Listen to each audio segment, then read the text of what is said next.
አድምጡት። በጣም ወሳኝ መልእክት ነው። እስከ 3 ዓመት ድረስ ተፈቅዷል የመተጫጨት ዘመን ማለት ነው።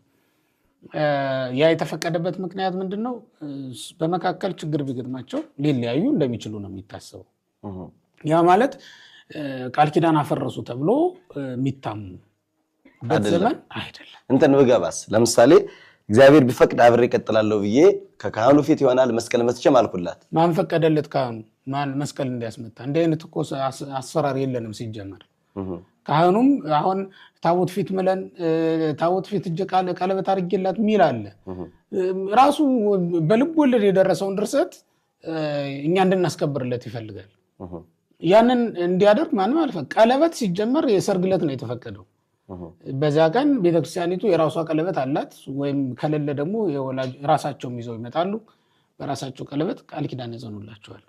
አንድ ቀለበት ነው የሚደረግላቸው። ቀለበት የሃይማኖት ምሳሌ ስለሆነ ነው። እና በአንድ ቀለበት የሁለቱንም ጣት ያደርጋሉ። ቀለበቱ የቤተክርስቲያን ነው በፍትሐ ነገሥት መሰረት የቤተክርስቲያን ይሆንና የሁለቱንም ጣት አንድ አድርጎ ይዘዋል። በአንድ ሃይማኖት ጸንተን እንኖራለን ማለታቸው ነው። ያ ቀለበት ክብ አይደለ? ነቅ የለውም። ሃይማኖትም እንደዚህ አይነት ጥርጥር የለባትም። በዛውም ላይ ቀለበት ጣትን ከቦ ይዘዋል። ህይወታችሁ ከዚህ በኋላ በእግዚአብሔር ረድኤት የተከበበ ነው ለማለት ክብ ቀለበት በጣታቸው ላይ ያደርጉላቸው። ያም ባይሆን አሁን ባለው ስርዓትም እንኳን ብንሄድ ቀለበቱን ራሳቸው ሙሽሮች ወይም ሁለቱ ተጋቢዎች ይዘውት ይመጣሉ። ይዘውት የመጡትን ያንን ቀለበት ባርከው እንትን ይሏቸዋል፣ ያደርጉላቸዋል። ሲያደርጉላቸው ያ የመጀመሪያው ቀለበታቸው ነው እንጂ ከዛ በፊት የቀለበት ስነ ስርዓት ኖሯቸው አሁን ደግሞ እንደገና መጥተው እንደዚህ አይነት ነገር የለም።